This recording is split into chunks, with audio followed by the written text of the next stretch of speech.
What can we learn from the first commandment? And I quote, "You shall have no other gods before me."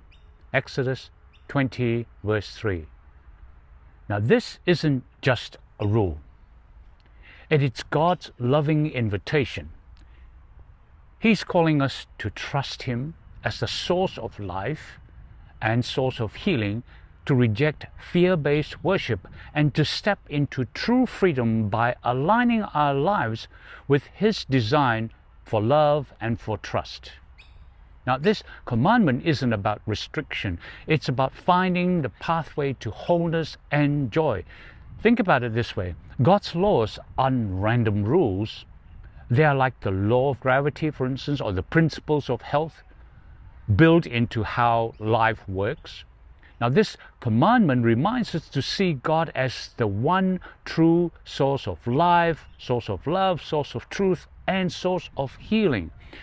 To have, quote, no other gods, it's about protecting ourselves from the harm that comes when we make anything else or everything else, whether it's money or power or self or even relationships, the center of our lives. You see, when we place something other than God at the center, it throws us off balance. It disrupts the harmony of our minds and our lives, just like ignoring physical laws can harm our bodies. And let us be honest, many people carry fear-based ideas about God, like imagining Him as an angry deity who must be appeased.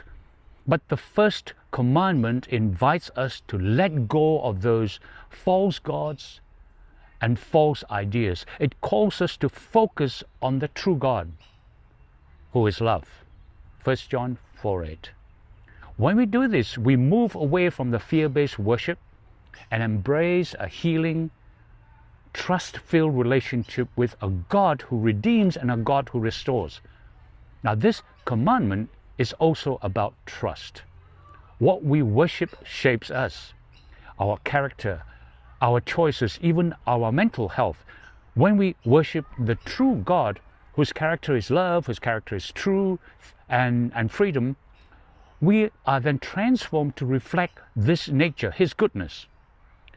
But when we turn to false gods, like material possessions, like human approval, or distorted ideas of God, it leads to insecurity, it leads to fear and dysfunction. So, when God says, "You shall have no other gods before me," He is inviting us to align our hearts and our minds with His truth. And this is how we find peace, purpose, and a life that thrives. And let us be clear, choosing to worship God doesn't mean living a restrictive life.